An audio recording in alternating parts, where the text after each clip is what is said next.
So here is what you need to know about the scandal surrounding Netflix's hit reality docu-series Cheer before it returns for season 2. So we will jump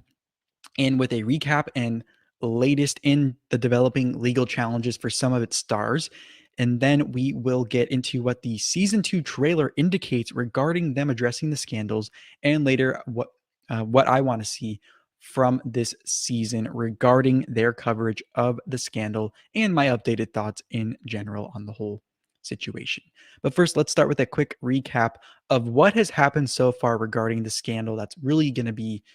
the most newsworthy headline coming out of this season, which is Jerry Harris, pictured here, who rose to fame as part of season 1 of Netflix's Cheer documentary, which premiered in January 2020. Now,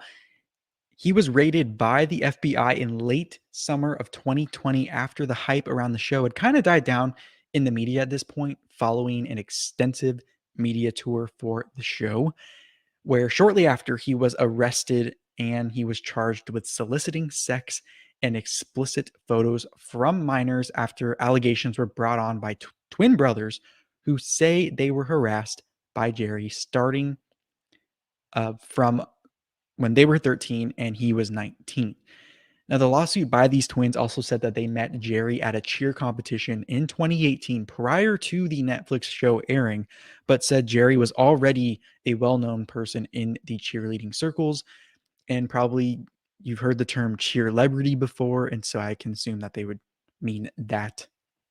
term. And they also allege in that lawsuit that Jerry connected with them via various social media platforms where Jerry asked them to send him nude photos, and Jerry also sent them sexually explicit photos and videos of himself. Now, the lawsuit by the twins also states in February 2019, Jerry Harris led one of the boys to a secluded bathroom at a national competition in Texas, where Jerry then begged him for oral sex but was turned down by the boy, where then the boy left the bathroom. So then we go to early 2021, and there are now two other male cheerleaders, Robert Scianna Jr., pictured here on the left, who appeared on one episode of the Netflix show, but was featured heavily on seasons of a cheerleading reality show by Awesomeness TV on YouTube called Cheerleaders, who was charged with felony counts of taking indecent liberties with a child and using an electronic communication device to solicit sex, meaning he tried scheduling a meeting for sex via social media with an underage person. Now, the other person who's pictured on the right here was Mitchell Ryan, who is a teammate of Jerry's, featured on Netflix Cheer, but not a main cast member, who was charged with felony aggravated sexual assault of a child from a July 2020 incident. So these incidences were over many years, but some were more recent. But also of note was the coach, Monica Aldama, pictured here, was featured on the Netflix show as the coach. She had just started competing on Dancing with the Stars in the fall of 2020 when Jerry's scandal broke, and she continued on that show until he was eliminated. So it didn't really affect her time on that show from what we know, but it just shows how big the show got to where the coach on the show, who wasn't really, I mean, she did a lot of the press tours with a lot of the kids, but it just shows how wide reaching, how much of a stars this show created. Now, I could not find any updates regarding Robert or Mitchell besides what was initially reported last year when they were arrested, of Mitchell posting bail shortly after he was arrested and Robert being held without bail. But as far as Jerry goes, he appeared in court in August 2021, almost a year after the FBI raid and arrest. He is still behind bars from what I've read, but the appearance back in August 2021, according to reports by Fox 32 Chicago, in the Northern District of Illinois, where the jurisdiction is for his case and where the court was the purpose of the appearance was for lawyers to communicate the status of the case to the judge. And Judge Shaw said he received a sealed status report from the defense, who are Jerry's lawyers, and it will remain under seal temporarily to give them what they need for the pre-trial investigation. And it appears the judge said the files will be unsealed at some time later on. But over the holidays, before 2022 officially hit, December 28th to be exact, it was announced that Cheer would be returning for a second season on Netflix Wednesday, January 12th, 2022, just days after the 2-year mark of season 1 premiering, which is actually exactly 2 years ago from today when I'm recording and when we are live right now on the channel.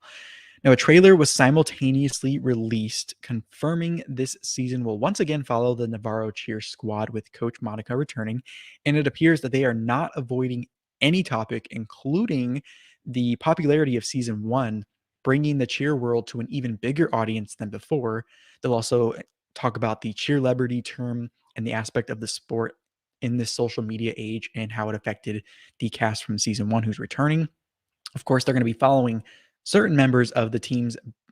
backstories and how cheer has shaped them, coupled with the toll that the sport plays on their mental and physical health.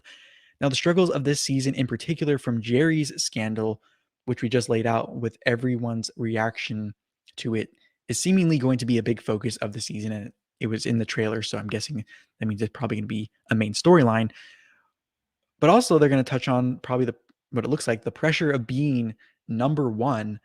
and the pressure of keeping that spot, where it does appear they're going to be following the rival squad more closely this season. So there's going to be a dynamic of kind of crosstown rivals in this season. I remember last season they briefly touched on it, but they were not the focus of it. But now that they know the popularity of the show, I think it's only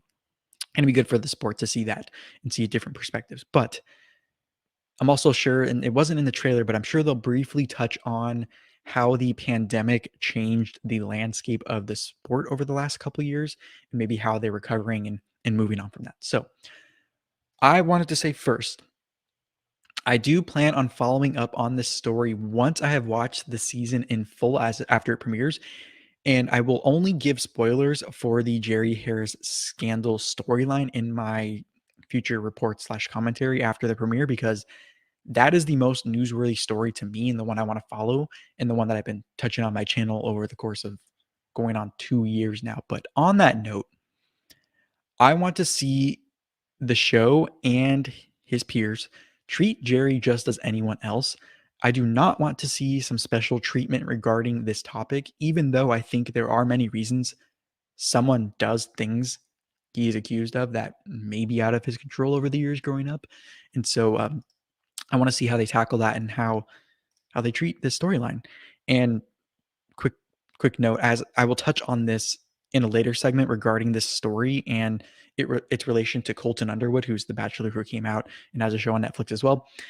And you can find that wherever you are tuning in from, and I'll touch on that again later on if you're watching or listening on YouTube. But